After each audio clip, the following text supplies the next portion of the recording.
Hi friends, Ayyanar துணை serial இனி வரப்போகிற எபிசோட்ஸ்க்கான ப்ரோமோ தான் அந்த வீடியோவில் பார்க்க போகிறோம். அடுத்தடுத்த சுவாரஸ்யங்களை தெரிஞ்சுக்க வீடியோவை ஸ்கிப் பண்ணாமல் கடைசி வரைக்கும் பாருங்கள். நடேசனுக்கு நிஜமாவே குடியை விட்டுறணும் அப்படிங்கிற எண்ணம் இருக்குது. பட் அவரால் விட முடியலை அப்படிங்கிறத நிலா நல்லாவே புரிஞ்சுக்கிறாங்க. அதனால் மறுவாழ்வு மையத்தில் சேர்த்தி அவரை சரி பண்ணிடலாம் அப்படின்னு நிலா சோழன் கிட்ட எவ்வளவோ சொல்லி பார்க்குறாங்க. ஆனால் சோழன் அதை காது கொடுத்து கேட்கறதுக்கு கூட தயாராக இல்லை. ஏன்னா நடேசனை இத்தனை வருஷமாக சோழனும் அந்த குடும்பமும் பார்த்துட்டு தான் இருக்காங்க. அந்த மாதிரி ஆளெல்லாம் அவர் கிடையாது, நீ நினைக்கிற மாதிரி ஆள் இல்லை அப்படிங்கிற மாதிரி சொல்லிட்டாங்க.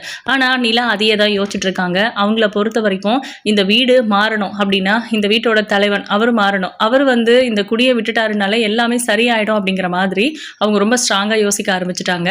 சோழன் கிட்ட இதை சொல்லி பிரயோஜனம் இல்லைங்கிற இடத்துக்கு வந்ததுக்கப்புறம் சேரன் கிட்ட தான் அடுத்து இதை பேசி ஆகணும். ஆனால் சேரன் இப்போ ஊரில் இல்லை. சேரனும் பல்லவனும் வெளியில் போயிருக்காங்க.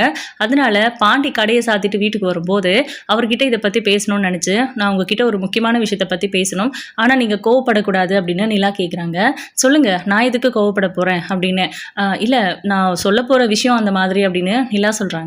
அப்படி ஒன்றும் நீங்கள் தப்பான விஷயத்த சொல்ல மாட்டீங்க, எனக்கு புரியும். அதாவது நான் கோவப்படுற அளவுக்கு நீங்கள் எதுவும் சொல்ல மாட்டீங்கன்னு என்னால் புரிஞ்சுக்க முடியுது அப்படின்னு சொல்கிறாங்க.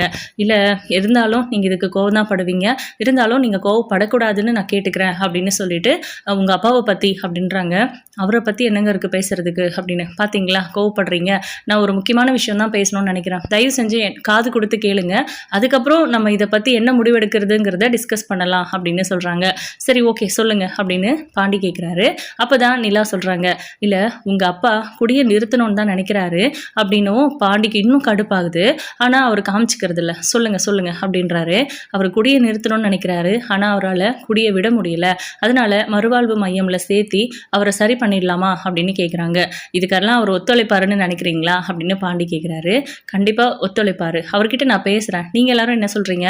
நான் பாட்டுக்கு இந்த வீட்டுக்கு வந்த 1 வருஷம் தான் ஆகுது, அதுக்குள்ளே உங்கள் அப்பாவை கூட்டிகிட்டு போய் மறுவாழ்வு மையத்தில் சேர்த்துட்டு அப்படின்னா அவரை சரி பண்ணுறதா நினச்சிக்கிட்டு உங்கள் எல்லாருக்குள்ள பிரச்சனை வர வச்சுட்டேன்னா அப்புறம் நான் ஏதோ தப்பு பண்ணிட்ட மாதிரி எனக்கு கில்ட் ஆகும் அப்படின்னு சொல்கிறாங்க.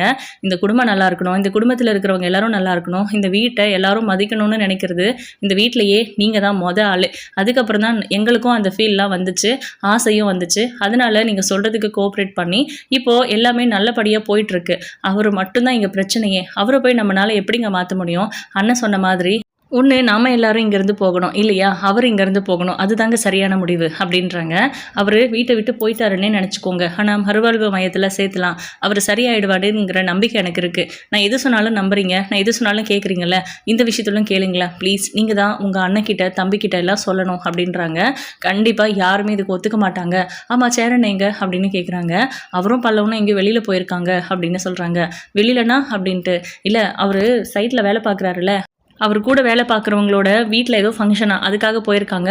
கூட பல்லவனும் போயிருக்கான். இங்கே இருக்க ஒரு மாதிரி இருக்குன்னு சொன்னால் அதான் அண்ணா அவனையும் கூப்பிட்டு போயிருக்காரு அப்படின்னு சொல்கிறாங்க. எப்போ வருவாங்க அப்படின்னு கேட்குறாங்க. தெரியல, நாளைக்கு வந்துடுவாங்கன்னு நினைக்கிறேன் அப்படின்னு சொல்லிட்டு. நாளைக்கா அப்படின்னு ஷாக் ஆகி கேட்குறாங்க. எங்க நாளைக்கு தான் வருவார், எப்படியும் டைம் எடுக்கும்ல, ஃபங்க்ஷனே நாளைக்கு தான் அப்படின்னு சொல்கிறாங்க. மேரேஜா அப்படின்னு. ஆமாம், அப்படி தான் நினைக்கிறேன் அப்படின்ட்டு. நீங்கள் எதுவும் கேட்கலையா என்ன அப்படின்னு கேட்குறாங்க. இல்லை, நான் பெருசாக கேட்டுக்கல, அவரும் எதுவும் சொல்லலை அப்படின்னு சொல்கிறாங்க. இல்லையே, அண்ணா அப்படி சொல்லாமல் போக மாட்டாருன்னு நிலா சொதுப்பிட்டாங்க. ஆக்சுவலாக ஏன்னா எக்ஸாக்டாக சொல்லியிருந்தா அவர் நம்பியிருப்பார், அதை யோசிச்சும் இருந்திருக்க மாட்டார். இப்போ பட்டும் படாமல் சொல்கிறதா நினச்சிக்கிட்டு இப்படி சொன்னாங்க, அது தப்பாக போயிடுச்சு. பாண்டி யோசிக்க ஆரம்பிச்சிட்டாரு. சோழன் வீட்டுக்கு வராரு. டே, அண்ணன் எங்கே போகுதுன்னு உனக்கு சொல்லிட்டு போச்சாடா அப்படின்னு. இல்லை, எனக்கு எதுவும் சொல்லலையே. நிலா உங்ககிட்ட ஏதாவது சொன்னாரா அப்படின்னு. எங்கேயோ ஃபங்க்ஷனு, கூட வேலை பார்க்குறவங்க வீட்டுக்கு அப்படின்னு சொல்லிட்டு போயிருக்குது. கூட பல்லவனையும் கூப்பிட்டு போயிருக்குது அப்படின்னு. பல்லவன் கூட போயிருக்கால, அப்புறம் ஒன்றும் பிரச்சனை இருக்காது அப்படின்னு சோழன் சொல்கிறாரு. டே, எனக்கு ஏதோ டென்ஷனாக இருக்குடா அப்படின்னு. அதை பற்றியெல்லாம் யோசிக்காத, அண்ணன் என்ன குழந்தையா இல்லை பல்லவன் குழந்தையா, அதெல்லாம் பத்திரமா போயிட்டு வந்துருவாங்க அப்படின்னு சொல்லிட்டு இவங்க அது இந்த விஷயத்த கேஷுவலாக விட்டுடுறாங்க. என்ன நிலா முகத்தை அப்படி வச்சிருக்க அப்படின்னு சோழன் கேட்குறாரு. ஒன்றும் இல்லை அப்படின்னு கடுப்பாக இருக்காங்க. டே, அவரை அந்த ஆளை மறுவாழ்வு மையத்தில் சேர்த்துடலாம், கொஞ்சம் கொஞ்சமாக அவர் சரியாயிருவார் அப்படின்னு அவங்க சொல்கிறாங்க. எனக்கு என்னமோ இது சரியாக வரும்னு தான் தோணுது, பட் நீங்கள் எல்லாரும் என்ன சொல்வீங்களோ தெரியல அப்படின்னு பாண்டி சொல்கிறாரு. அதெல்லாம் சரியாக வராது, நான் காலையில் தானே சொல்லிட்டு போனேன், திரும்பவும் எதுக்கு அதை பற்றி பேசுகிறேன் அப்படின்னு கேட்குறாரு. அப்போ நிலா இருந்துட்டு, நீங்கள் ரொம்ப ஈஸியாக சொல்லிட்டீங்க, நீங்கள் ஒரு விஷயத்த பழகிட்டீங்க அப்படின்னும் போது அதை விட முடியுமா என்ன? நீங்கள்லாம் என்ன டீ டோட்லரா? அடிக்ட் ஆகலை அவ்வளோதான், மற்றபடி நீங்கள்லாம் கூட சரக்கு அடிப்பீங்கள்ல. அவரும் அந்த மாதிரி அடிக்கடி சரக்கு அடிச்சது அவருக்கு அடிக்ட் ஆகிடுச்சு. பட் அந்த விஷயத்துலேருந்து அவரை வெளியே கொண்டு வர்றதுங்கிறதெல்லாம் கொஞ்சம் கஷ்டம்தான். பட் நம்ம ட்ரை பண்ணோம்னா அவர் அதிலேருந்து வெளியே கொண்டு வர முடியும். இந்த வீட்டை நம்ம மாற்றணும்னு நினைக்கிறதுக்கு முன்னாடி முதல்ல அவரை மாற்றணும். அவரை மாற்றிட்டா ஆட்டோமேட்டிக்காக அந்த வீடு மாறிடும் அப்படின்னு சொல்கிறாங்க. அவர் பண்ணி வச்சிருக்கிற கடன் எல்லாம் அப்படின்னு அவர் இல்லைன்னா அந்த கடன் எல்லாம் நம்ம தானே அடைக்க போகிறோம். அப்புறம் என்ன, விடுங்க நாம பார்த்துக்கலாம் அப்படின்னு நிலா சொல்கிறாங்க. சரி என்னவோ பண்ணுங்க, அண்ணன் வரட்டும், இதை பேசிட்டு ஒரு முடிவுக்கு வரலாம் அப்படிங்கிற மாதிரி சொல்லிடுறாங்க. சரி ஓகே அப்படின்னா அந்த விஷயத்தை அதோட விடுறாங்க. நடேசன் வந்து குடிக்காம ஒரு மாதிரி டல்லாக உட்காந்துட்டு இருக்காரு. நிலா போகிறாங்க. என்னாச்சு, ஏன் அப்படியே உட்காந்துட்டு இருக்கீங்க, சாப்பிட வரலையா உள்ள அப்படின்னு கேட்குறாங்க. இங்கேயே கொடுத்துருமா, நான் இங்கேயே சாப்பிட்டுக்கிறேன் அப்படின்னு ஒரு மாதிரி டல்லாக பேசுகிறாரு. என்னாச்சு உங்களுக்கு, உடம்பு சரியில்லையா என்ன அப்படின்னு தொட்டு பார்க்குறாங்க. உடம்பெல்லாம் சுடுது. என்னாச்சு அங்கிள், காய்ச்சலா அப்படின்னு. அதெல்லாம் ஒன்றும் இல்லைம்மா, குடிக்கல அதான் ஒரு மாதிரியா இருக்குன்னு. இப்போ என்ன குடிக்க போறீங்களா அப்படின்னு கோவப்படுறாங்க. இல்லைம்மா குடிக்க வேணான்னு முடிவு பண்ணிட்டேன், நான் தான் உங்ககிட்ட சத்தியம் பண்ணியிருக்கேன்ல. இல்லைம்மா நான் குடிக்க மாட்டேன், நீ ஒன்றும் கவலைப்படாத, எனக்கு சாப்பாடு இங்கேயே கொடுத்துட்டு நான் சாப்பிட்டுக்கிறேன் அப்படின்றாங்க. சரி ஓகே அப்படின்னு நிலா எடுத்துகிட்டு வந்து கொடுக்குறாங்க. சேரம் எங்க அப்படின்னு கேட்குறாங்க. அவங்க கூட வேலை பார்க்குறவங்களோட வீட்டில் ஏதோ ஃபங்க்ஷன்னு சொல்லி பல்லவனையும் கூட கூட்டிகிட்டு போயிருக்காங்கன்னு. பல்லவன் எதுக்கு போகணும் அப்படின்னு நடேசன் கேட்குறாரு. தெரியல, அவனுக்கு ஏதோ இங்கே வீட்டில் இருக்க ஒரு மாதிரி இருக்குன்னு சொல்லி அண்ணன் கூட கிளம்பி போயிருக்கான் அப்படின்னு சொல்கிறாங்க. சரி ஓகே அப்படின்னு கொடுத்த சாப்பாட்டை சாப்பிட்டு முடிச்சுட்டு பிளேட்லாம் கொடுக்குறாரு. அவரோட கை ஷிவர் ஆகிறத பார்த்துட்றாங்க. என்ன அங்கிள் கை இந்த மாதிரி ஷேக் ஆகுது அப்படின்னு கேட்குறாங்க. ஒன்றும் இல்லைம்மா, அதெல்லாம் ஒன்றும் இல்லை அப்படின்னு சமாளிக்க பார்க்குறாரு. வேற என்ன நிலா, குடிக்கலல்ல, அதான் சாருக்கு கை அப்படியே தாண்டவமாடுது அப்படின்றாங்க. ஓ குடிக்கலன்னா கை அதிருமா உங்களுக்கு அப்படின்னு கேட்குறாங்க.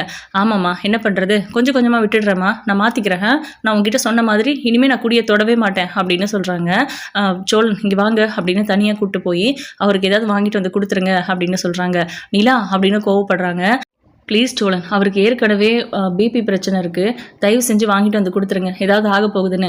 குடிச்சாதான் எல்லா பிரச்சனையே அப்படின்னு கேட்குறாங்க. ஒரு விஷயத்த அதுக்கு அடிக்ட் ஆகிட்டதுக்கப்புறம் அதை ஒரே ஃபுல் ஸ்டாப்பில் நிறுத்தணும் அப்படின்னா கண்டிப்பாக முடியவே முடியாது. அது பெரிய பிரச்சனையை உருவாக்கும். அதனால் நிறைய பிரச்சனைகள் வளருமே தவிர இருக்கிற பிரச்சனை எதுவும் சரியாக போகிறதில்ல. நான் சொல்கிறத கேளுங்க அப்படின்னு சொல்லி சோழன் அனுப்புகிறாங்க. எப்படியோ போ அப்படின்னு திட்டிட்டு போயிடுறாரு நம்ம சோழன். இப்போ நிலா போய் நடேசன் பக்கத்தில் உட்காந்து இந்த குடியை நீங்கள் விடணும்னு நினைக்கிறீங்களா அங்கிள் அப்படின்னு கேட்குறாங்க. விடணும்னு நினைக்கிறதுனால தானேம்மா இன்னைக்கு இதோ குடிக்காமல் இருக்கேன் அப்படின்னு. உங்களுக்கு என்ன தொந்தரவு பண்ணுது அப்படின்னு கேட்குறாங்க. ஒன்றும் இல்லை, இந்த கையெல்லாம் ஒரு மாதிரி நடுக்கமாக இருக்குது, ஒரு மாதிரி பதற்றமாக இருக்குமா, வேற ஒன்றும் இல்லை அப்படின்னு. உங்களுக்கு மெடிசன் இருக்கா, பிபி மாத்திரைலாம் இருக்கா உங்ககிட்ட அப்படின்னு கேட்குறாங்க. இல்லைம்மா அதெல்லாம் நான் போடுறதில்ல அப்படின்றாங்க.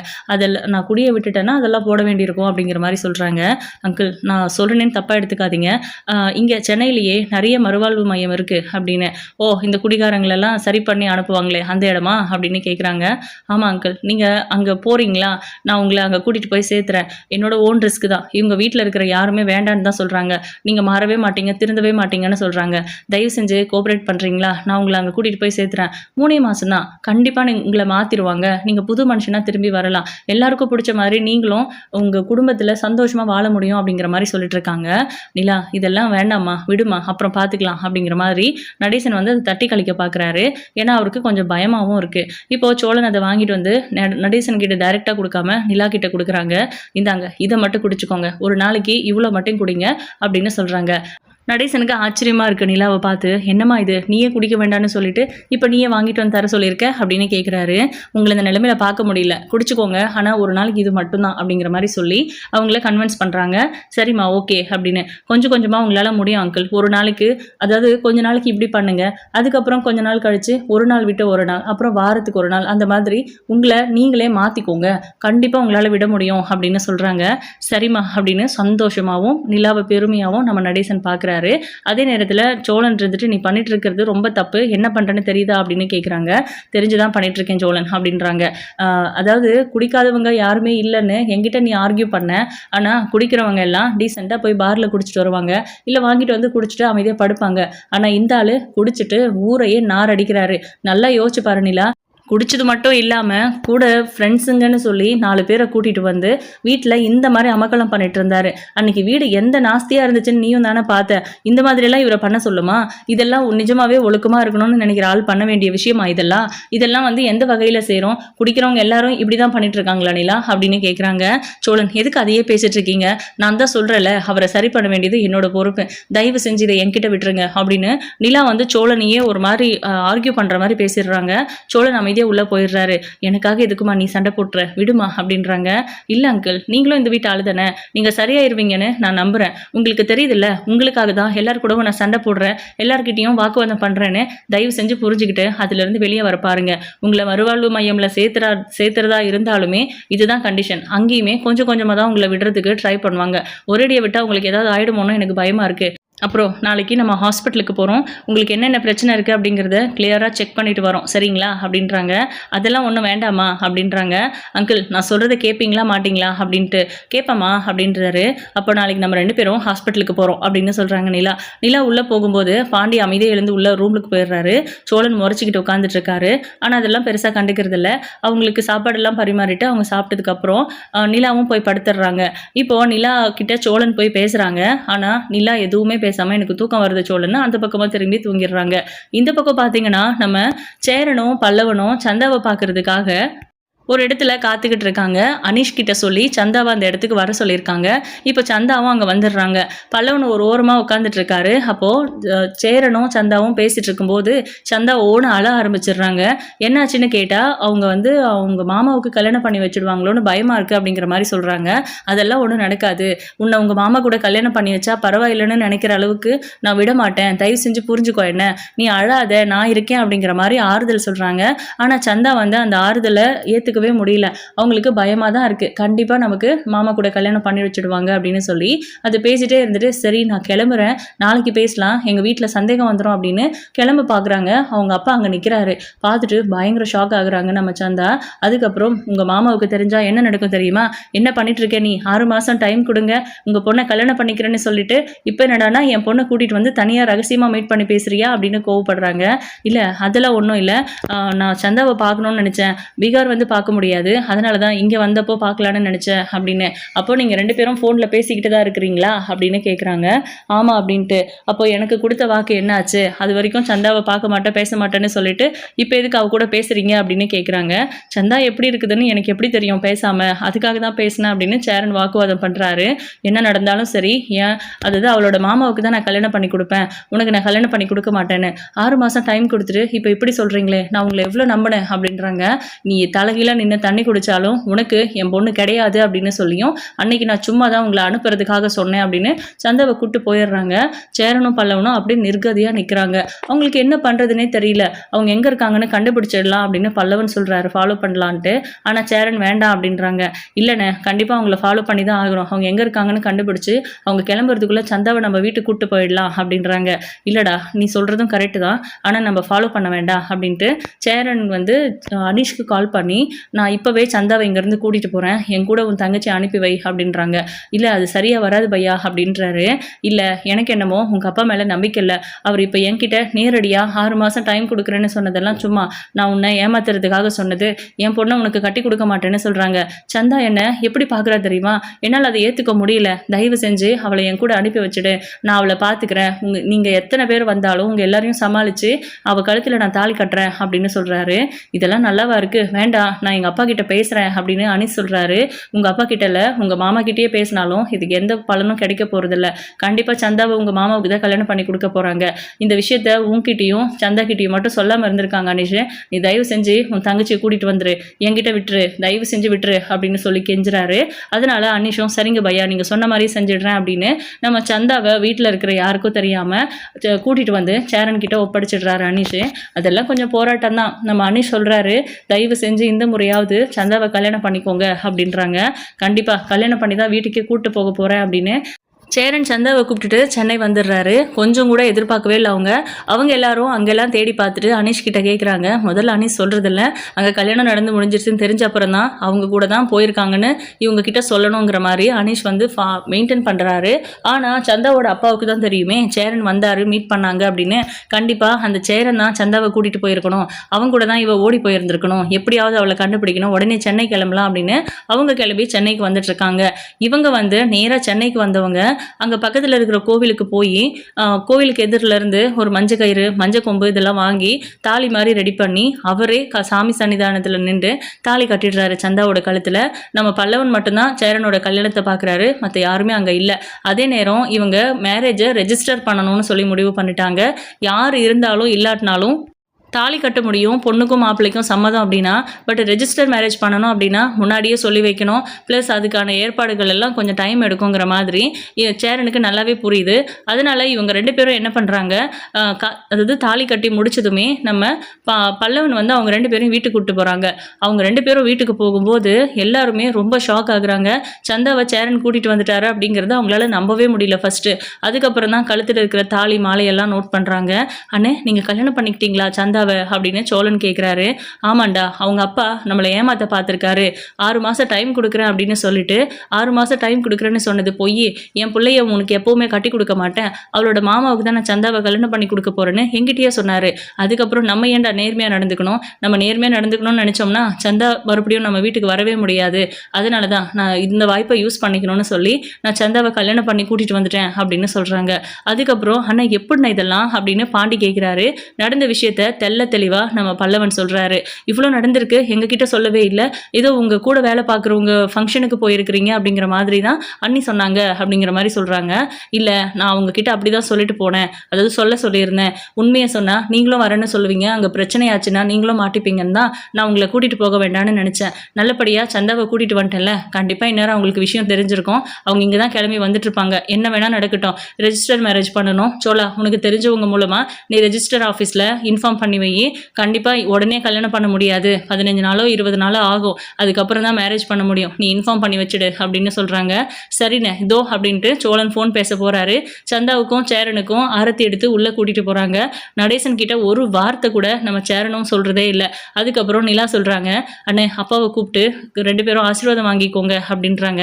அவரோட ஆசீர்வாதம் எனக்கு தேவையில்லை அப்படின்னு நடேசன் கிட்ட மூஞ்சி கொடுத்து கூட பேசவே இல்லை நம்ம சேரன். ஆனால் நிலாவுக்கு ரொம்ப கஷ்டமாக இருக்குது. அண்ணே ப்ளீஸ்ண்ணே அப்படின்ட்டு. இல்லைப்பா வேண்டாம், அவரோட ஆசீர்வாதம் எனக்கு தேவையில்லை அப்படிங்கிற மாதிரி தான் சேரன் மறுபடியும் சொல்கிறாரு. இப்போது இது எல்லாத்தையும் காதில் வாங்கின நடேசனுக்கு ஒரு மாதிரியாக இருக்குது. நம்ம இங்கே இருக்கிறதே அவங்களுக்கு பிடிக்கல, அதே நேரம் நம்மளால் குடியையும் முழுசாக விட முடியலை.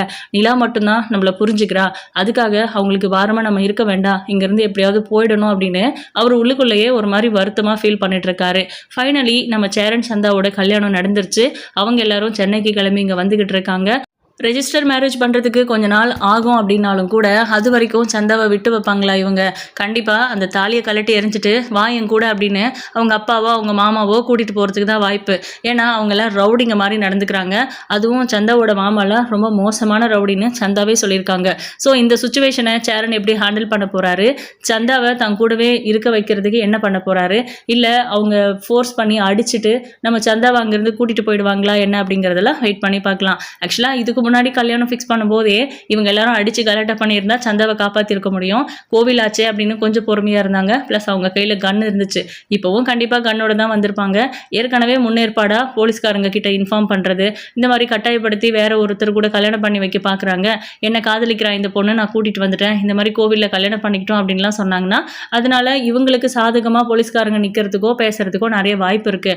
பட் அந்த சந்தாவோட ஆளுங்க எல்லாரும் இங்கே வந்தாங்க அப்படின்னா தான் இந்த பிரச்சனை எங்கே போய் முடிய போகுது அப்படிங்கிறதே கெஸ் பண்ண முடியும். ஃபைனலி நம்ம நடேசனுமே வீட்டை விட்டு போயிடணும் அப்படிங்கிற மாதிரி யோசிக்கிறாரு. சந்தா இது வீட்டுக்கு வந்திருக்காங்க, அந்த வீட்டில் 2 ரூம் தான் இருக்குது. அடுத்து பாண்டியோட கல்யாணத்தை பற்றி யோசிக்கணும் அப்படின்னாலும் அங்கே ரூம் இல்லை. ஒருவேளை இவங்க எல்லாருமா சேர்ந்து வேறு வீட்டுக்கு போகிற மாதிரி கதை வருமா, இல்லை நம்ம நடேசனை வந்து நீங்கள் இங்கே இருந்துக்கோங்க நாங்கள் எங்கேயாவது போகிறோன்னு அவங்க மட்டும் கிளம்பி போகிற மாதிரியா, இல்லை சந்தாவை வந்து அவங்க அடித்து தூக்கிட்டு போயிடுவாங்களா, அந்த மாதிரி என்ன இதுக்கப்புறம் என்ன நடக்க போகுது அப்படிங்கிறது கொஞ்சம் சுவாரஸ்யமாக தான் இருக்குது. வெயிட் பண்ணி பார்க்கலாம். உங்களோட கருத்துக்களை கமெண்ட் பண்ணுங்கள். இந்த வீடியோ உங்களுக்கு பிடிச்சிருந்தா லைக் பண்ணுங்கள், ஷேர் பண்ணுங்கள். தேங்க்யூ.